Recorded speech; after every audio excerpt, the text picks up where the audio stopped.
Oh, brilliant. Okay, so we've got an online submission coming through in a moment, team.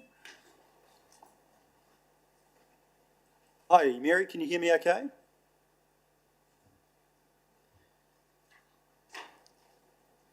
Mary, are you there? Yeah, I'm here. Thank you. Oh, brilliant. Me and Nigel here. Great to have you with us. And I'll pass over to you, Mary, and you've got 10 minutes and we've got your submission in front of us. And so this is Mary from CCS Disability Action Team. Thank you, Worship, and thank you, councillors. Sorry, I had a slight IT glitch, as one always does on these occasions. Thank you so much for the opportunity to submit to your annual plan, and also for being able to submit via Zoom, and to your staff who organised that. I'm based in Dunedin, however, CCS Disability Action has a really strong presence in Timaru. And we have two key focuses in our work. One is providing support to disabled people to live the lives they want in the community, and the other one is advocating around that. And that fits in with part of my role. I'm the Southern Region Access Coordinator, which means that I work with councils around improving access, and the National Street Accessibility Audit Coordinator. We're really pleased to see in your draft plan that you're continuing to invest in wellbeing projects. I'm sure it's been quite a temptation not to do that, but any action that any council takes to benefit the most advantaged people benefits the whole community. And ensuring accessibility is a key contributor to improved wellbeing. A good example of this is the Street Accessibility Audit, which we included some information about in our submission. We conduct this in conjunction with Sustainable Transport Consultancy MR Cagney, and that includes the beginning to consult with disabled people to gain insight into local access issues.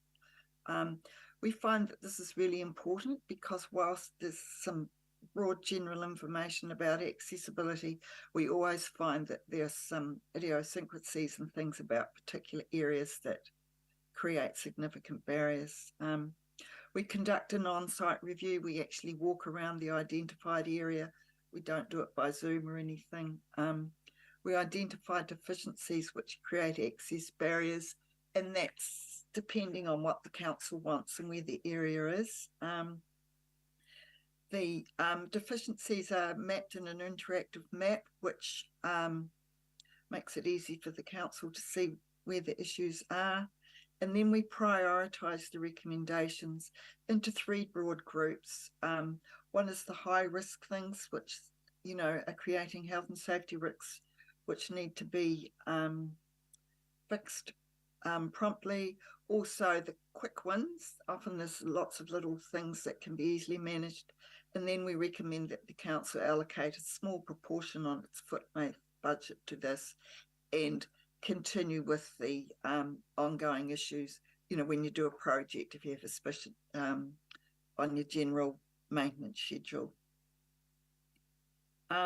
We also see that you have got a lot of projects that could be improved by making sure they're inclusive. And those are your galleries, parks, public toilets, all of those things. To ensure that they're inclusive, once again, it's really important that you actually engage with the local disabled community, particularly in the area that are using that, and identify what the issues are.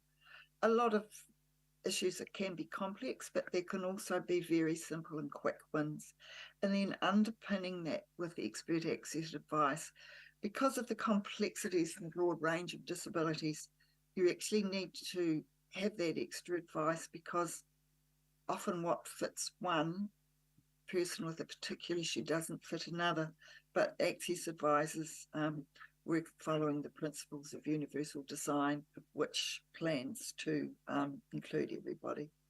And just finally, on a different note to finish, while recognising that Environment Canterbury provides the On-Way by Metro on-demand bus service, we would really like to support this and say that it does make a difference to disabled people, and we hope that it continues. And just imagine what it would be like if you had the online bus service and accessible footpaths. So that's all from me, and thank you.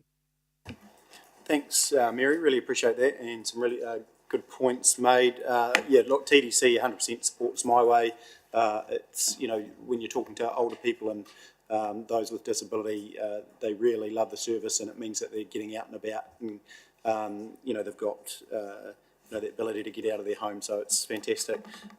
We'll pick up a couple of those points that you've made around street accessibility audit this afternoon, and one of the other things council's has done, and we're still to launch it, but we're working through age-friendly strategy. So, to your point, that, you know, incorporates disability and all those needs within the community. So it does pick up on a lot of your points. So when we're renewing infrastructure, when we're building new footpaths, we do have and look at the needs of all. And so if it's accessible for those with highest needs, then it'll be accessible for all. So really appreciate your submission. But any questions for Mary from the floor team? No, that's a sure sign that it's a great submission and to the point. So we really appreciate that. Thank you, Mary. Oh, thank you. It's great to hear that you have an age-friendly strategy, because they're all linked up. They're all the same, really, in the end. Yeah. Yeah, we're nearly there. We're nearly there. Oh, congratulations. That's great. Thank you. Awesome. Thanks so much. Appreciate that, Mary. Thank you very much. Thank you. Cheers. Bye. Yes, bye. Thing.